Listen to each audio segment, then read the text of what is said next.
It is indeed a very chill day in Nairobi this Saturday. Trust you're keeping yourselves warm. As always, we are here to keep you updated with everything that is taking center stage in the country. TV47 News now starts now. Let's take a look at the stories making headlines at this hour. 2 people killed, many more injured in a road crash in Nakuru area along James Gishuru Rironi Highway. Tukaamshwa na hiyo moto. Sasa vitu yangu yote imeshomeka. Kuna kenye ninashukua. Property of unknown value destroyed after a huge inferno razed down 10 houses in Maina village, Nyahururu town. And as doctors' strike enters its 24th day, pressure continues to mount on stakeholders to find a solution that will help in averting Kenyans' pain. There is no goodwill from the government side to settle this matter, which has brought a disaster to the people of Kenya. All right, welcome to the broadcast. My name is Anne Odida, and on to our top story this afternoon. 2 people have been confirmed dead and over a dozen others injured following a collision between a bus traveling from Western Kenya to Nairobi and a packed fuel truck along Kisumu Highway, Muguga area in Kiambu County. As Kikuyu Sub-County Police Commander Ronald Kirui confirmed the incident and urged road users to exercise caution as the country is expected to experience a prolonged period of heavy rains as predicted by Meteorological Department. The bodies of the deceased were taken to the mortuary at Thogoto Hospital while the wrecks of both vehicles were towed to the Kikuyu Police Station.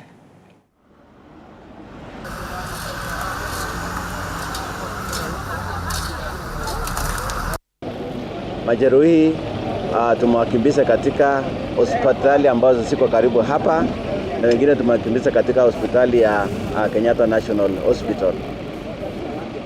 Basi hili ni abiria 62 na tunaendelea kujua kwamba ni wangapi ambao walikuwa hapo. Bado tumeanzisha uchunguzi.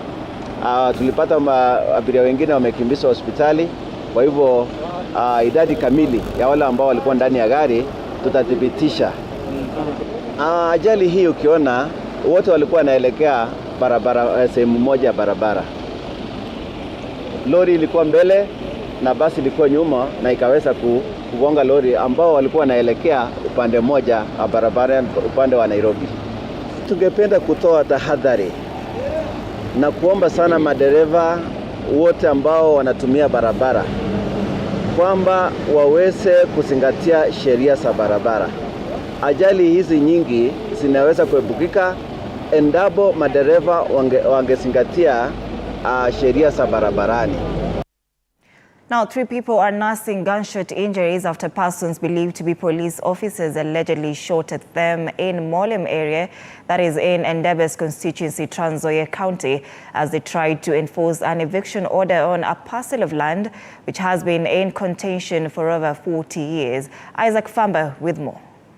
It is at the Anderson Medical Center in Endebess constituency, Trans Nzoia County, where we meet these sad faces indicating the pain of the suffering from these people. It all started when people believed to be police officers used tear gas to disperse the residents who were resisting an eviction order. Ilikuwa mwendo wa saa 12:30. Sisi tulisikia tu ati watu wanakuja kutuvamia. Wazao wakasema tuamke tuone shida ni nini, tuwaulize shida ni nini na maneno yako kotini. Sasa nilienda kufika kuwauliza, maaskari hawakutaka kusikia, hawakutaka kutusikiliza. Wakasema sisi tumekuja kuwapiga. Na wakaanza kupiga marisasi. Wakapiga marisasi, sasa tukakuwa watu wanapiga nduru, wanapiga marisasi. Mimi kidogo tu nikashtukia nimepigwa hapa. Nikapigwa risasi hapo kwa kiuno. Kapigia hapa ikatokea hapa nikanishika na mkono hapa. The land in question has been in dispute for over 40 years with over 3,000 residents claiming to legally acquiring the land said to be owned by a private developer. It is a situation that has angered the locals who are currently living in fear following the conflict that has led some of them to be injured. Kesi iko kotini na uamuzi wake ni tarehe 23 mwezi huu wa 4 next week. Hawataki ngoje uamuzi kwa sababu uamuzi huo ni wa ukweli na ni kwa sababu madirector wenyewe mbele kesi kotini wenye wanamiliki shamba ambayo saji nasoma jina yao. Hawa hawana chochote ambayo wako nacho ni satua mbele ya koti.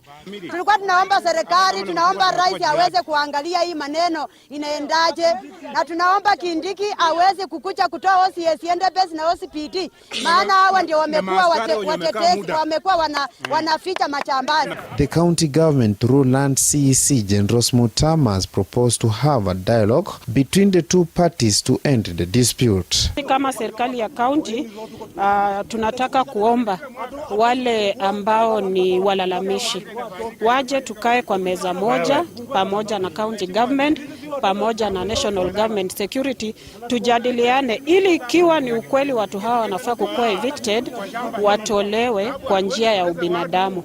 The local's lawyer Edward Waswa strongly criticized the police department in the area and wanted them to follow the law to avoid the hostility which has led to the locals to live in fear. OCPD anatumia hii order ya kutoa watu 4 kwa shamba, kutoa watu wote karibu 3,000 kwa shamba.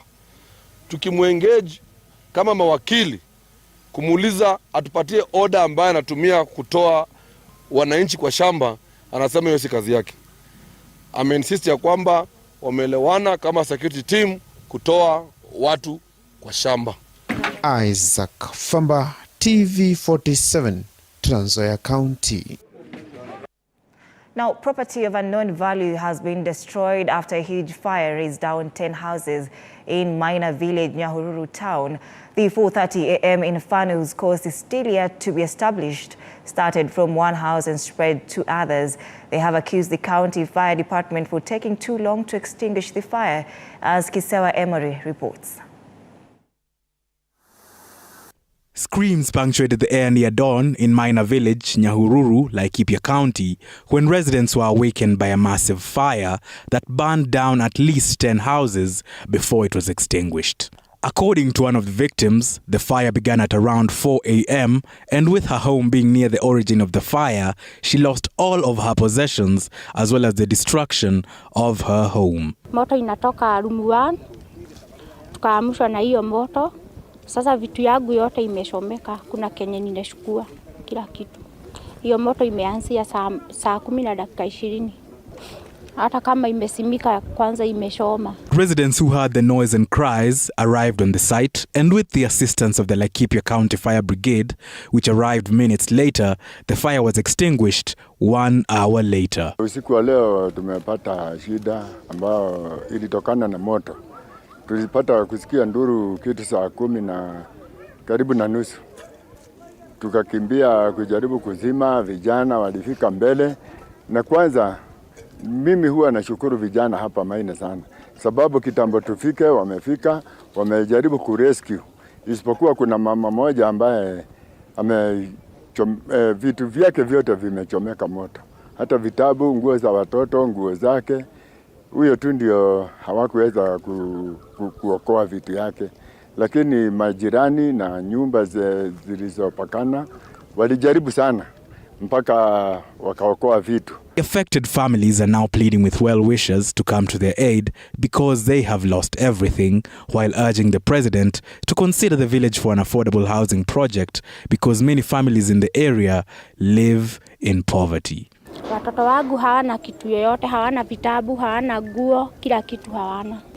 Naomba Samaria wema wanisaidie na kila kitu, chakula, nguo, kila kitu. Sasa tungeomba tu, hata tunasikia serikali inaanza mipango ya nyumba ya bei ya chini.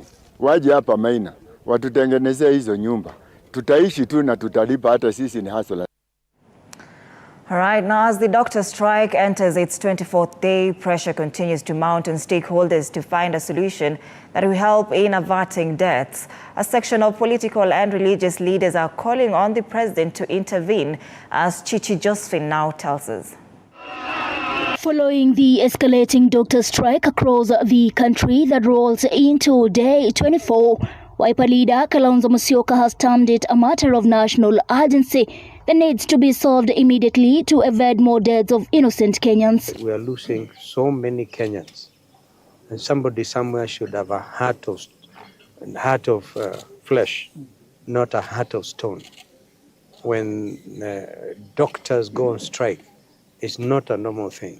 Speaking in Stony Ardhi after a closed-door meeting for Wiper elected Member of Parliament and Member of County Assemblies from Machakos County, Kalonzo slammed the Kenya Kwanza government for failing to put into consideration serious issues like health matters of Kenyans who are now at risk of losing their lives due to ongoing doctor strike. And this has been on now for 4 weeks. It shows ineptitude on the part of the government.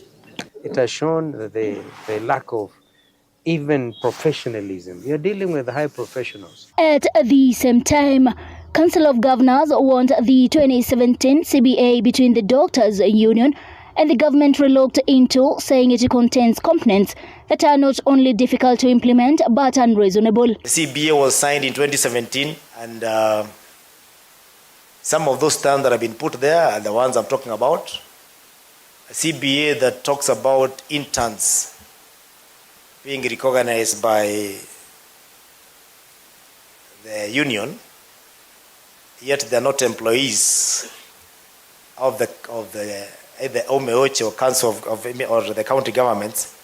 Then there's a problem there with our CBA. According to Council of Governors Health Committee Chairperson and Tharaka Nithi Governor Muthomi Njuki, 95% of doctors have individual contracts with each of the 47 counties, and thus their continued stay in the streets is unwarranted. Those 95% of those health workers, none of them has a contract with anybody in the whole of Kenya. Every doctor has a contract with a specific county. However, mysteriously, and I don't know how that happened, they are under one umbrella of a union that purports to control everything in the 47 counties. Elsewhere, the Embu branch of the National Council of Churches of Kenya, in a cleric's statement read by branch chairman Bishop Stephen Jogo, said there was anxiety about the proposed transition from the National Health Insurance Fund to the new Social Health Insurance Fund, with some private health providers refusing to treat people with the NHIF card. The transition from the National Health Insurance Fund to the Social Health Insurance Fund is extremely slow and not well understood. As a result, many patients are suffering greatly as health facilities quietly decline to treat them based on the NHIF. We call upon the government to speed up the transition and to especially undertake widespread civic education on the same. Chichi, Josephine TV 47. All right, that report by Chief Josephine is taking us to a very fast short break right here. So much more lined up for you on the other side of this break.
All right, welcome back. Thank you for staying with us. Let's continue. Now, hundreds of Muslim community families in Narok County have received food donations from the Musalia Memorial Foundation in collaboration with Ahadi Kenya Trust to assist them in the last week of the holy month of Ramadan. Leading this activity at Bilal School, Narok County, was the Prime Cabinet Secretary Musalia Mudavadi's spouse, that is Tesi Mudavadi, who has urged Kenyans to unite in fighting hunger and poverty, especially during these hard times, without discriminating anyone.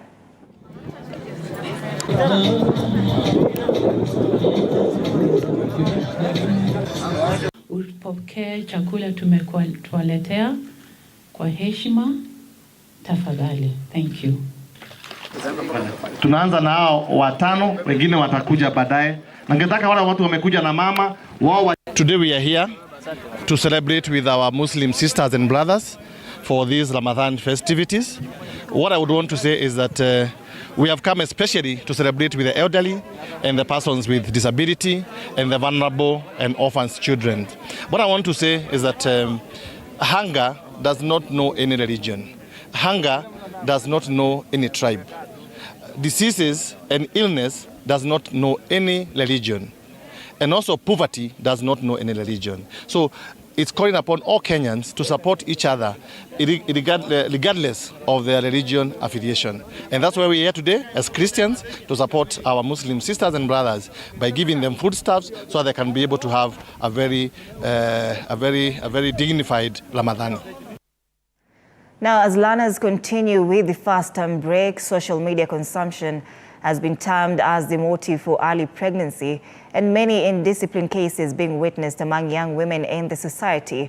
Online threats, stalking, online sexual harassment, offensive name-calling, body shaming and bullying have had a significant effect on self-esteem and mental wellness among most young women who access social media, especially when schools close. Speaking in Mombasa, where a group of young women were educated on how to maintain high self-esteem, proper social media use and pursue limited resources available in the society, parents and stakeholders in the young women's empowerment sector have called on the government to initiate programs and policies that will protect young women from social media effects. Setting up a pageant and facilities and restricted ICT hubs have been mentioned as the preferred options. On the other hand, parents have been tasked with instigating confidence in young women and understanding that pageantry is not an immoral profession.